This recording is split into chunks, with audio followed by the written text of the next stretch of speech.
"She's got the wallet," he barked, eyes glued to the grainy security feed. Like that proved anything. So Jenna, single mom drowning in bills, found some rich guy's lost cash. Big deal. Everyone's looking at her like she's already guilty. 22 minutes. That's all they saw. Time enough to be tempted, right? But I saw something else. Something they missed. That photo tucked inside. The old man and his wife? It changed her face. I know it did. They think she's a thief? They have no idea how her quiet kindness will change everything. Not a clue. Ed of theft and fired on the spot. Her life is shattered. But the story doesn't end there because, just a few hours later, the quiet, unassuming man who lost that wallet comes back to the diner. And he isn't just any customer. He's Arthur Pendleton, the reclusive billionaire who owns the entire restaurant chain. And he wants to know why his wallet was found in the hands of a supposed thief. The smell of stale coffee and sizzling bacon grease was the perfume of Jenna Morales' life. It clung to her clothes, her hair, and her weary spirit. At 6:02 a.m., the lights of the Golden Spoon Diner flickered on, casting a jaundiced glow over the worn red vinyl booths in the checkered linoleum floor. For Jenna, it was another Tuesday, which meant another 14-hour shift on her feet. Another day of juggling coffee pots and placating impatient customers, all for a wage that barely kept the lights on in her cramped second-floor apartment. The real weight, however, wasn't the job itself. It was Noah. Her 7-year-old son was the sun in her universe, a bright, curious boy with a laugh that could melt glaciers. But that laugh was too often cut short by a ragged, desperate camp for air. Noah's asthma was severe, a constant lurking monster that prescription medication and regular nebulizer treatments kept at bay. But keeping it at bay was expensive. The co-pays, the emergency inhalers, the specialist visits. They were a financial tidal wave that was slowly pulling Jenna under. An eviction notice was tucked under a magnet on her fridge, a stark white rectangle of shame she tried not to look at. "Morales, you're on opening duty. Table 7's coffee's already cold, and they just sat down. Try to keep up today, will you?" The voice belonged to Dennis Peterson, the diner's manager. He was a man whose ambition had long outstripped his talent, leaving him bitter and obsessed with the small thief he ruled. He lived by the corporate manual, a 3-in-binder he treated like scripture. Policy was his shield, and he used it to bludgeon any hint of individuality or common sense out of his staff. "Yes, Mr. Peterson," Jenner said, her voice a practiced monotone. She grabbed a fresh pot of coffee, her movements efficient and automatic. Years of this work had turned her body into a machine. Poor smile. Take the order. Repeat. The morning rush was a blur of faces and orders. Scrambled over easy bacon, crisp bacon limp. Jenna moved through it all with a detached grace, her mind 1,000 miles away, calculating. The pharmacy bill is $187. The rent is 2 weeks late. Noah needs new shoes. The numbers swirled in her head, a dizzying ballet of debt and despair. Her only ally in this place was Brenda, a heavy-set woman in her late 50s with a cynical sense of humor and a heart of gold. During a brief lull, Brenda leaned against the counter next to Jenna, refilling salt shakers. "He's on a tear today," Brenda muttered, nodding towards Peterson's office. "Got an email from corporate about optimizing profit margins. For him, that means counting how many napkins we give out." Jenna forced a weak smile. "Tell me something I don't know." "You look tired, honey. Is Noah okay?" "Same as always. Had a rough night." The humidifier helps, but Jenna's voice trailed off. She didn't need to finish. Brenda understood every parent's worst fear is not being able to provide, not being able to protect their child. For Jenna, that fear was a constant physical ache in her chest. It was around 11:30 a.m., just as the lunch crowd began to trickle in, that it happened. A man had been sitting alone in booth 12, a quiet, elderly gentleman in a simple tweed jacket. He hadn't been demanding. He'd ordered a black coffee and a bowl of oatmeal, read a newspaper, and left a generous tip. Jenner had barely registered him beyond his polite smile. As she cleared his table, wiping away the crumbs and collecting the dishes, her hand brushed against something thick and solid, wedged between the seat cushion and the booze wall. She pulled it out. It was a men's wallet. It wasn't flashy, made of dark, well-worn leather, but it felt heavy, substantial. Her heart gave a little flutter. Company policy, as drilled into them by Peterson and Daly, was crystal clear. All lost property, regardless of perceived value, must be surrendered to the on-duty manager immediately for logging and storage in the company safe. No exceptions. Jenner glanced towards the manager's office. Peterson was on the phone gesticulating wildly, his face red. He was probably arguing with a supplier about the price of ketchup packets. Turning it in now meant a lecture. It meant filling out a form in triplicate. It meant listening to Peterson pontificate about chain of custody and employee responsibility. I'll just wait until he's off the phone, she thought. It'll be quicker, less fuss. She slipped the wallet into the deep front pocket of her apron, the heavy leather of foreign object against her thigh. She had every intention of turning it in. In 5 minutes, 10 at the most, she would walk over to his office and place it on his desk. It was the right thing to do. It was the only thing to do. But in that moment, as she turned to greet a new family sliding into a booth, she had no idea that this simple, honest intention was about to cost her everything. The weight of the wallet in her apron pocket was a constant reminder. Through 3 more lunch orders and a half-dozen coffee refills, it felt like a lead weight pulling at the fabric, pulling at her conscience. Every time she brushed against the table, the solid rectangular shape pressed against her leg. Mr. Peterson was still on his phone call, his voice now a low, angry rumble that vibrated through his office door. Finally, a momentary calm descended upon the diner. Most tables were served, and the kitchen clatter subsided to a simmer. Jenna ducked into the narrow, dimly lit employee break room, a closetized space that smelled of instant soup and disinfectant. She needed a moment. Her heart was hammering against her ribs, a frantic rhythm of anxiety. Why? She hadn't done anything wrong. She was just holding on to it until the manager was free. Still, she had to see. Curiosity, a dangerous and powerful force, nared at her. What if there was an ID inside? She could see the man's name, maybe even find a phone number. If she could call him directly, she could save everyone the trouble of Peterson's bureaucratic nightmare. The man could come back, get his wallet, and be on his way. A simple human solution. With trembling fingers, she pulled the wallet from her pocket. The leather was soft, worn, smooth, with years of use. It opened with a gentle sigh. The first thing she saw was the cash. Her breath caught in her throat. It wasn't a few 20s. It was a thick, neat stack of $100 bills. She quickly, discreetly fanned the edge of the stack with her thumb. 10, 20, 30. She stopped counting somewhere around 50. $5,000, maybe more. $5,000, the number echoed in the sudden silence of her mind, drowning out the distant clang of pots and pans. It wasn't just money, it was a solution. It was the past due rent paid in full. It was the looming medical collection agency silenced. It was a new, more effective nebulizer for Noah. It was a month, maybe 2, without the crushing, suffocating weight of poverty pressing down on her. It was a chance to breathe. Her mind raced, painting a vivid, seductive picture. Who would know the man was old, unassuming? He might not even remember how much cash he had. He might not even remember this diner. He could be a tourist already on a plane to another state. She could just take it. She could walk out at the end of her shift, pay her bills, and no one would be the wiser. She saw Noah's face, his small chest heaving during a nighttime asthma attack, and her resolve wavered.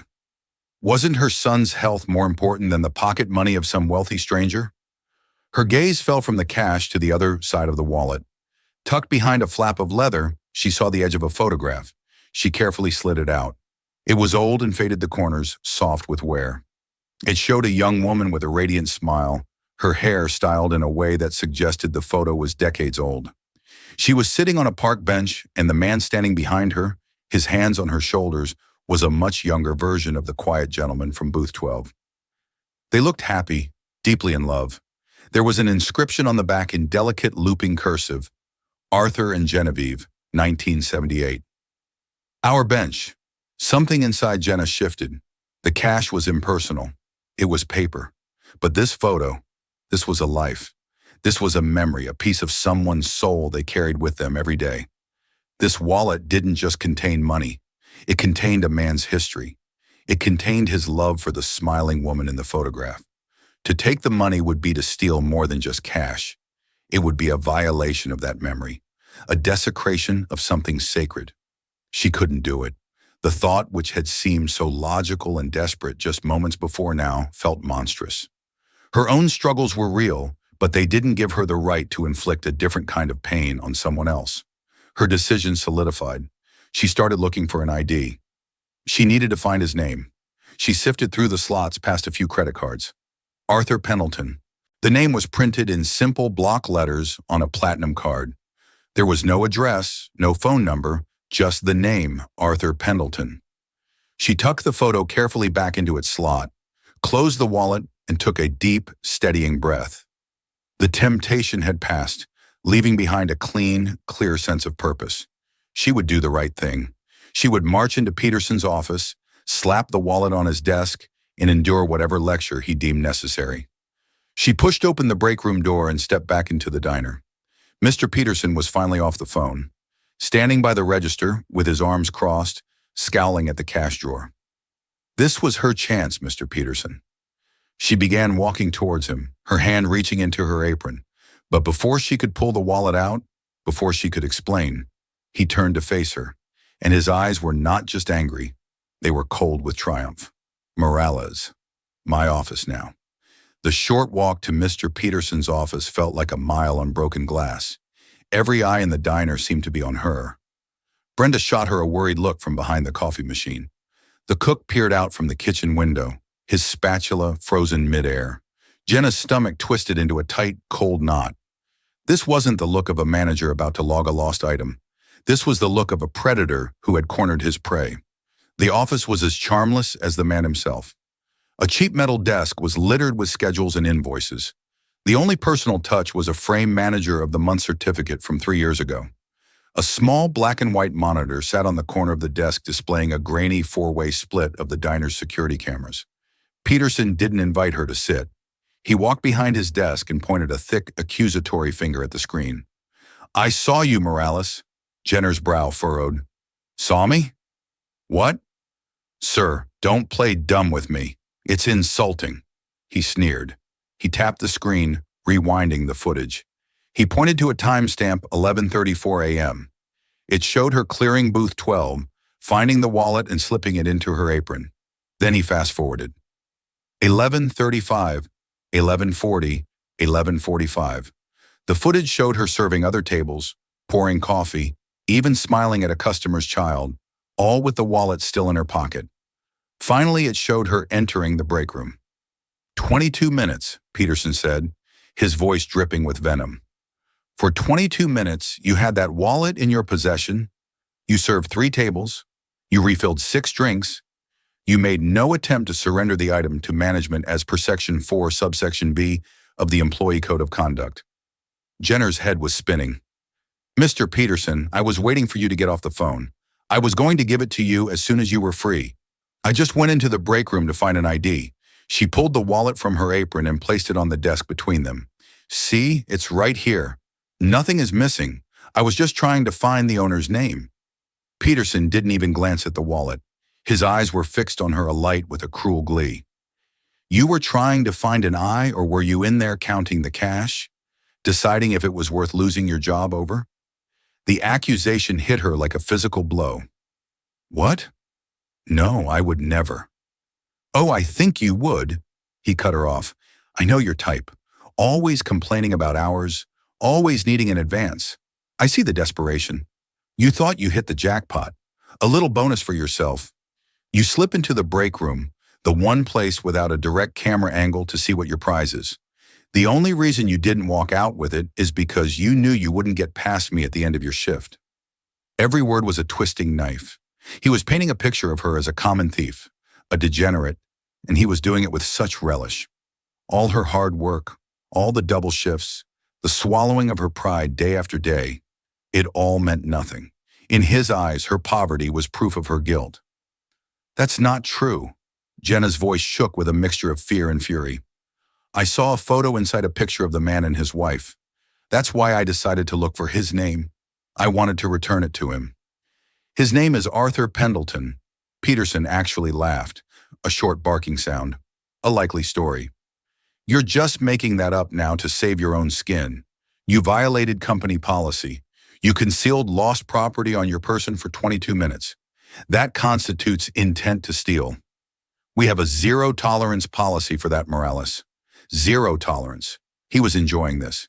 He was making an example of her. He probably saw a commendation from corporate in his future. An at-boy for his vigilance. Please, Mr. Peterson, she begged, the fight draining out of her, replaced by a cold, creeping dread. I need this job.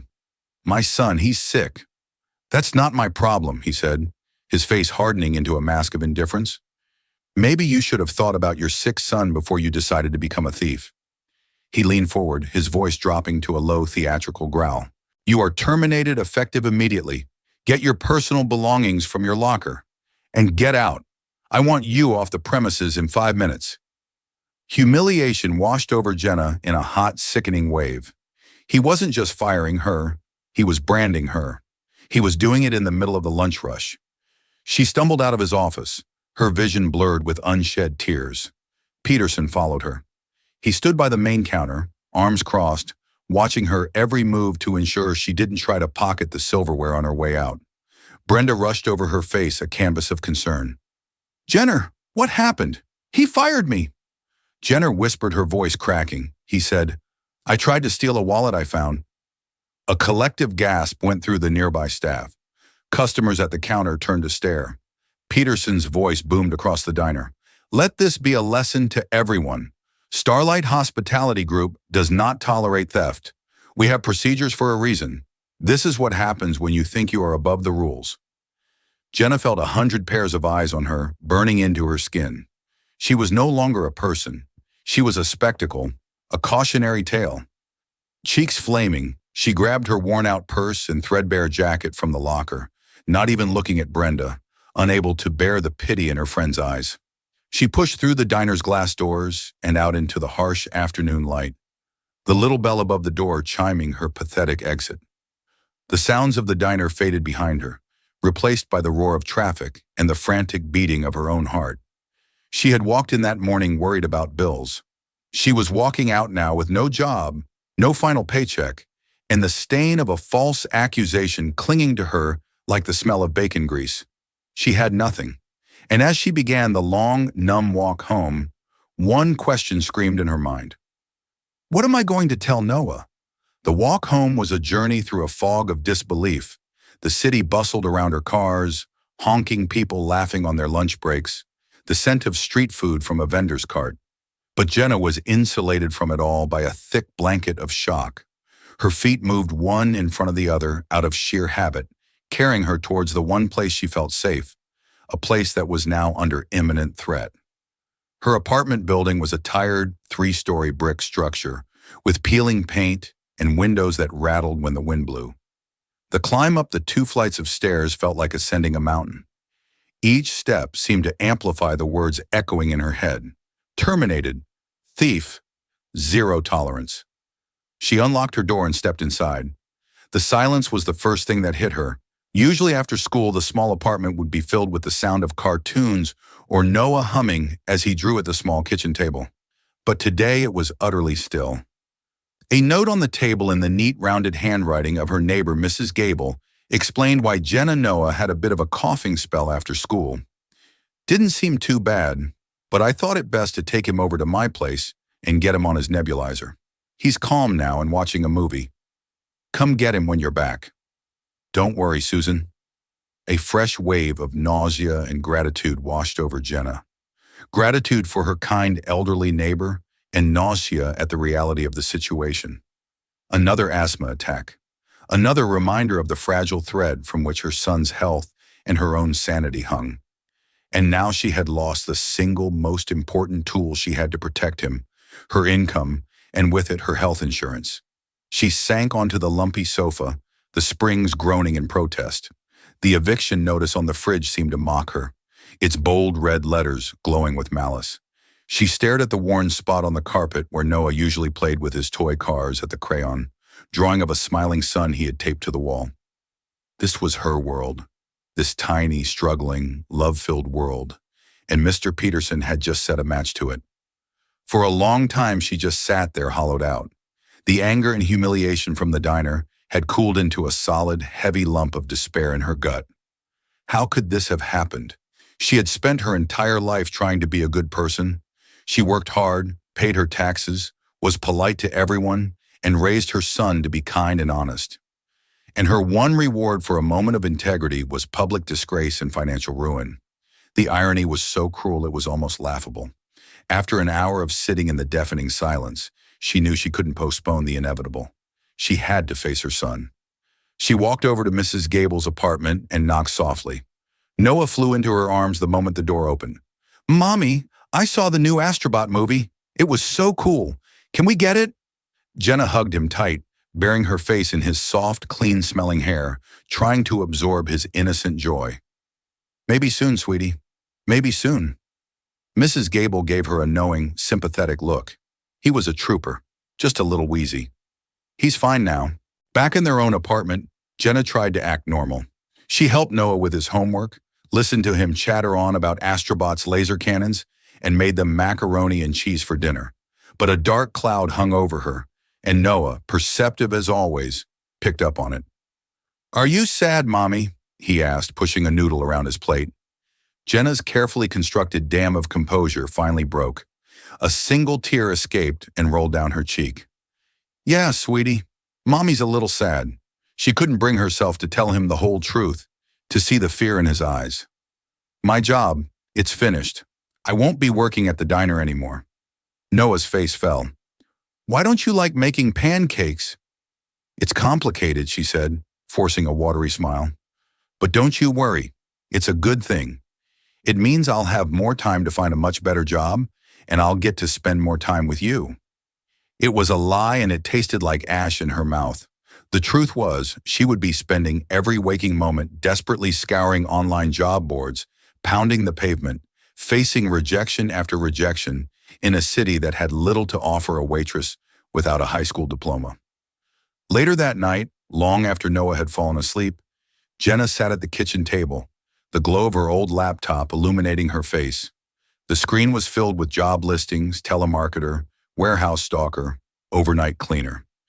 Each one required experience she didn't have, or offered hours that were impossible for a single mother. The silence of the apartment pressed in on her. It was a silence filled with the hum of the refrigerator, the distant wail of a siren, and the terrifying sound of her own dwindling options.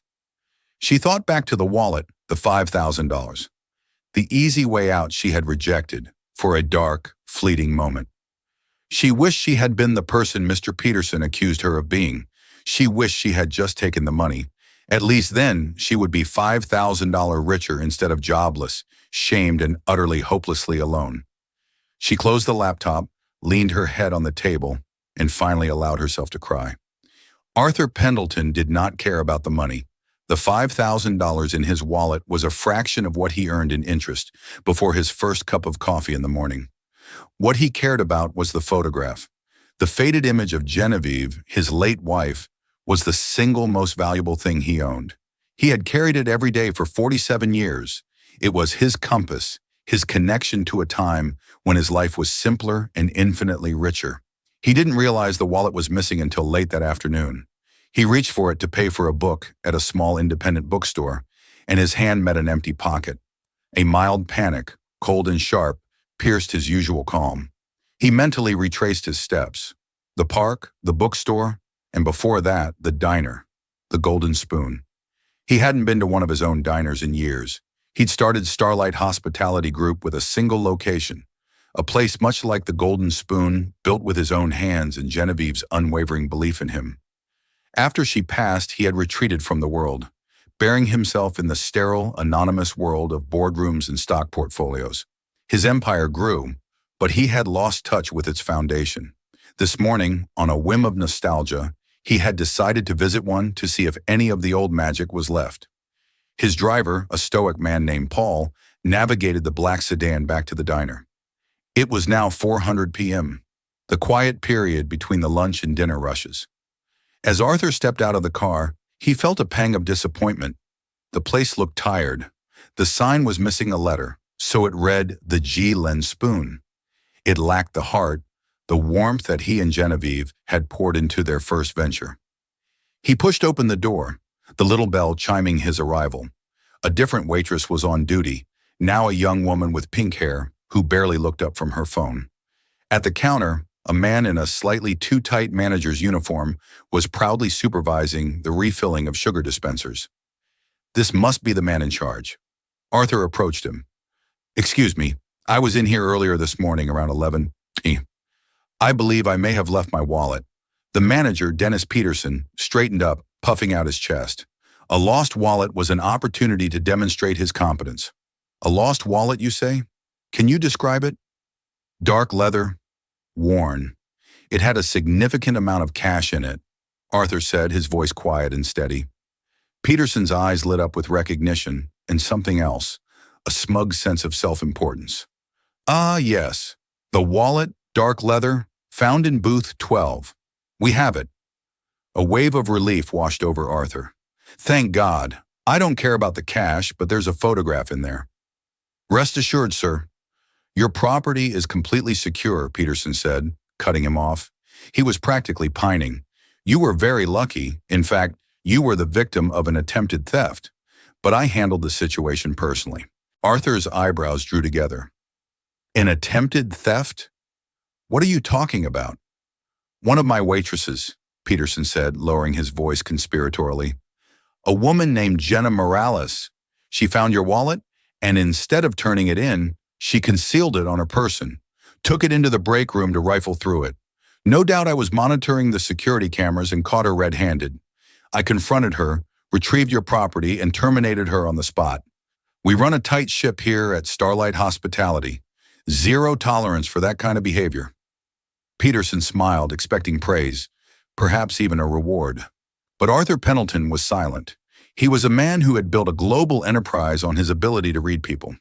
He could dissect a CEO's lies during a multi-billion-dollar negotiation, and he could spot insincerity from a mile away. And something about this manager's story, his eagerness to paint himself as the hero and the waitress as the villain, felt profoundly wrong. "This waitress, Arthur," said slowly, his eyes narrowing. "You're certain she was trying to steal it?" "Absolutely," Peterson confirmed with a confident nod. "Kept it in her apron for over 20 minutes. A clear violation of policy, a clear sign of intent. It's an open and shut case, but don't you worry, your wallet is safe in the company lockbox." "Let me get it for you." He bustled off towards his office. Arthur stood by the counter, a strange disc settling over him. He looked around the diner at the worn vinyl of booth 12, where he had sat just hours before, lost in memories of Genevieve. He imagined a waitress, this Jenna Morales, finding his life's most precious memento. He thought about the kind of desperation that would lead a person to steal, but he also thought about the kind of pride that would lead a manager to ruin someone's life just to score points with corporate. Peterson returned, holding the wallet out like a trophy. "Here you are, sir. Good as new." Arthur took the wallet. He opened it immediately. The cash was there, a thick, untouched brick. But he ignored it. His fingers went straight to the familiar flap of leather. He pulled out the photo of Genevieve. It was there, safe. He stared at her smiling face, and for a moment the world fell away. Then he looked up at Dennis Peterson, whose own smile was beginning to look strained under Arthur's intense, silent scrutiny. "I'd like to see the security footage," Arthur said, his voice soft, but laced with an authority that Peterson had never before encountered. Peterson blinked. "The footage? But why?" "As I said, I handled it. The perpetrator has been dealt with." "I'm sure you did," Arthur replied, his eyes cold as steel. "Show me the footage." Now a nervous sweat began to bead on Dennis Peterson's upper lip. This wasn't how he had envisioned this encounter. He had expected a grateful handshake, maybe a hefty tip from the wallet's owner as a thank you. He had not expected this quiet, intense old man to demand evidence. "Sir, I can assure you it's not necessary," Peterson stammered, wringing his hands. "It's just standard procedure and the employee in question. I am not interested in your assurances." Arthur cut in his voice, dangerously calm. "I am interested in the truth. I want to see exactly what happened. My wallet, your employee, your office, the monitor. Let's go." There was no arguing with the tone in the man's voice. It was not a request. It was a command. Defeated, Peterson led the way to his cramped office. He felt a growing sense of unease. Who was this man to be so insistent, so authoritative? Inside the office, Peterson fumbled with the mouse, his hands shaking slightly as he pulled up the security archives. "Here it is," he said, pointing to the screen. "You'll see. It's exactly as I described." The footage began to play. Arthur Pendleton stood behind him, his presence filling the small room, his eyes locked on the grainy black and white images. They watched in silence as the on-screen version of Jenna Morales cleared booth 12. They saw her discover the wallet, the slight hesitation, and then the moment she slipped it into her apron. "See," Peterson said a little too quickly. "Concealment right there." Arthur said nothing, his gaze unwavering. They watched the next 22 minutes unfold. They saw Jenna serve 3 different tables. At one, she knelt down to speak to a small child who had dropped a crayon, smiling as she handed it back. At another, she patiently explained the daily specials to an elderly couple. She moved with an economy of motion that spoke of exhaustion, but her interactions were gentle, professional. She did not look like a thief casing the joint. She looked like a tired woman doing her job. Then they watched her slip into the break room, disappearing from the camera's view for a minute and a half. "This is when she was counting the cash," Peterson narrated, trying to steer the narrative. "The only blind spot in the diner." Convenient, isn't it? When the on-screen Jenner emerged from the break room, Arthur leaned closer to the monitor. He saw it clearly, the set of her jaw, the determined look in her eyes. It was not the expression of someone who had just decided to commit a crime. It was the expression of someone who had made a difficult decision and found peace with it. She walked directly towards the manager's office. The footage showed her opening her mouth to speak, and then it showed Peterson, his face a mask of rage, jabbing his finger towards his office, cutting her off before she could say a word. Finally, they watched the pathetic, humiliating scene of her dismissal. Peterson, standing self-righteously in the middle of the diner, shouting about zero tolerance, while Jenna, her face a blur of shame, scurried out the door. The footage ended. The office was tense save for the low hum of the computer. "It is not as you described," Arthur said, his voice barely a whisper. Yet it carried the force of a thunderclap in the small room. "Sir, with all due respect, the facts are clear," Peterson began, but his voice faltered under Arthur's gaze. "The facts are that your employee found a lost item," Arthur said, turning to face him fully. "The facts are that you were unavailable, engaged in a lengthy phone call. The facts are that she took less than 2 minutes in private, not to count the money, I suspect, but to examine its contents for identification without an audience. I know this because the first thing a thief would take from that wallet is the photograph of my late wife to make it untraceable. But the photo was the first thing I checked, and it was perfectly in place. The facts are that she then attempted to approach you, and you, in your disgusting display of managerial power, did not give her the chance to speak before you accused, convicted, and sentenced her in front of your entire staff and customer base." Peterson's face had gone pale. "I was just following policy." "You were not following policy." Arthur's voice was now a low, menacing growl. "You were indulging your own ego. You saw an opportunity to look like a hero, and you didn't care who you had to crush to do it. You saw a struggling woman, and instead of giving her the benefit of the doubt, you saw her as a convenient villain for your little story. You didn't protect my property. You assaulted the character of an honest person." Peterson began to stammer a string of incoherent excuses about profit margins and corporate directives. Arthur held up a hand, silencing him. "I started this company, Mr. Peterson, with my wife. We had one diner. We knew every employee by name. We believed that the foundation of hospitality wasn't profit margins. It was human decency, a principle you seem to have forgotten." The color drained completely from Peterson's face. He looked as if he had seen a ghost. You started your... "My name is Arthur Pendleton," he said quietly, "and as of this moment, you no longer work for Starlight Hospitality Group.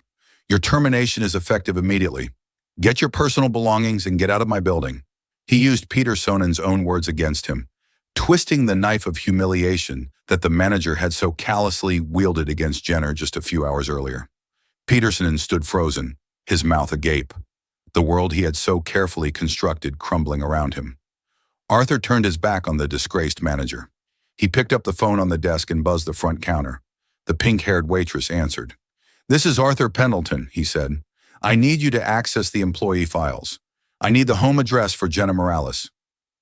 Jenna Morales was sitting at her small, wobbly kitchen table, engaged in the quiet ritual of despair. She was sorting bills into two piles, hopelessly late and imminently catastrophic. The eviction notice sat in the center, a paper tombstone for the life she had tried to build.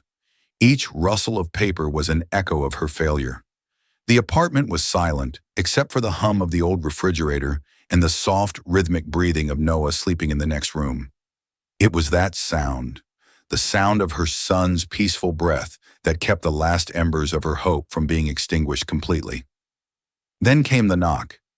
It wasn't the timid, papery tap of her elderly neighbor, Mrs. Gable. It wasn't the aggressive, impatient banging of the landlord. This was a firm, measured three-part knock. Thump, thump, thump. A sound with weight and purpose. It was the sound of authority, and it sent a jolt of pure, ice-cold terror through her veins. Her first thought was the sheriff. They were here to serve the final eviction papers to put her and Noah out on the street. Her mind, already a maelstrom of anxiety, spun into a nightmarish fantasy. She saw them taping the notice to her door, saw the pity and judgment in her neighbor's eyes. What would she do? Where would they go? Would they end up in a shelter?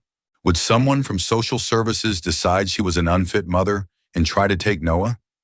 Her heart hammered against her ribs as she crept toward the door, her socked feet making no sound on the worn linoleum.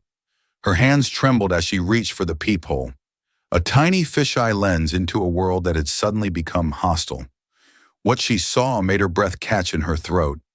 Standing in the dim, flickering, fluorescent light of her building's hallway was the elderly gentleman from Booth 12, the man from the diner, the owner of the wallet that had become the catalyst for her life's complete and utter implosion. The terror shifted, becoming sharper, more specific. Peterson must have followed through. He must have filed a police report embellishing his story of her attempted theft. This man, this victim, was here with the police. They were probably waiting just out of sight down the stairs to identify her, to press charges to have her arrested. The image of being led away in handcuffs of Noah waking up to find his mother gone flashed behind her eyes. It was a vision so horrific it almost brought her to her knees. Taking a ragged breath, she decided she couldn't hide. She had to face it. She slid the chain lock into place, a flimsy, pathetic piece of metal that was her only shield, and opened the door a few inches. "Can I help you?" she asked. The voice that came out was not her own. It was a thin, reedy whisper, stripped of all warmth and life. The man's face, seen up close, was etched with lines of weariness and a deep, profound sadness. He looked not like an accuser, but like someone carrying a heavy burden. "Miss Morales, Jenna Morales," he asked, his voice gentle, devoid of any malice. "My name is Arthur Pendleton. I was at the diner this morning. I believe you found my wallet." Jenna flinched as if he'd struck her. The chain rattled as her hands shook. "I didn't steal anything." She blurted out the words. A desperate torrent. "I swear I didn't. I was going to give it right to the manager, Mr. Peterson, but he was on the phone.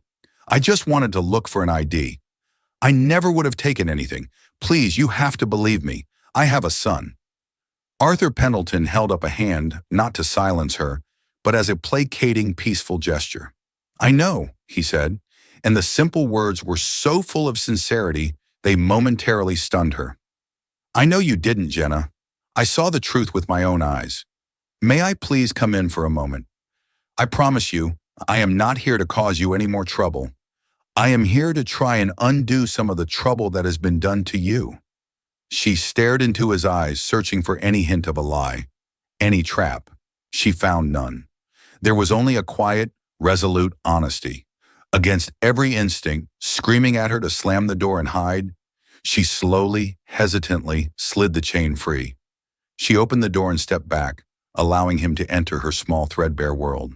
He stepped inside his presence, seeming to take up all the air in the room.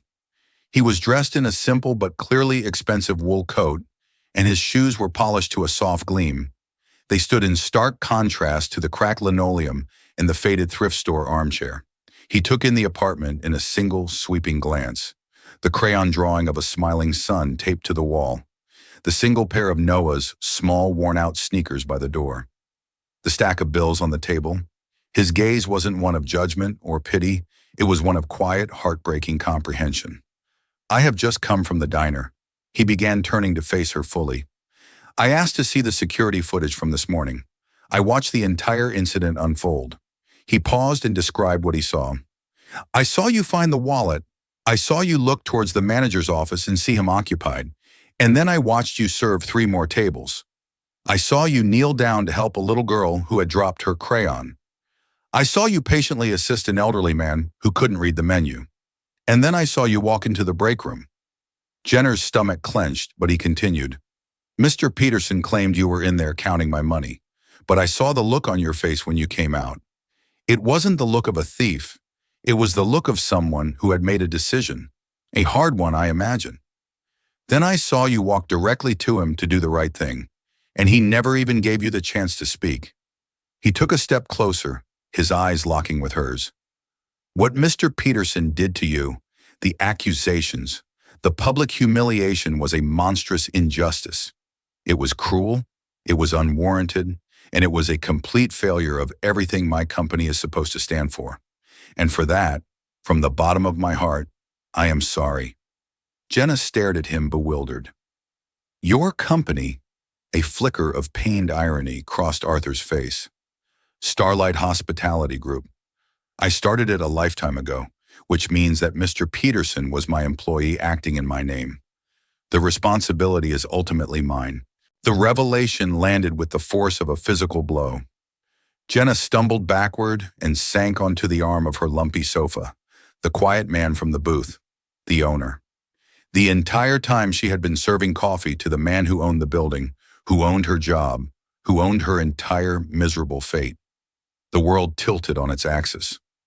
"Mr. Peterson has been relieved of his duties," Arthur stated flatly. "But firing him doesn't fix this. It doesn't undo the damage. It doesn't pay your rent." He nodded towards the pile of envelopes on the table. "And it doesn't help your son. You mentioned he was sick." Tears, hot and sudden, welled in Jenna's eyes. She could only nod, the word "ama" caught in the tight knot of her throat. "Jenna," he said, his voice softening, becoming almost paternal. "In this world, integrity is the rarest and most precious commodity. It's worth more than any stock, more than any building. Today you were faced with a temptation that could have solved your problems in an instant. A temptation I am sure felt overwhelming, and you chose to do the right thing. You chose to protect a memory for a complete stranger." He reached into his coat pocket and pulled out a long, crisp business envelope. "This is not charity," he said, holding it out to her. "This is restitution. This is a bonus for integrity under extreme duress. And it is an offer."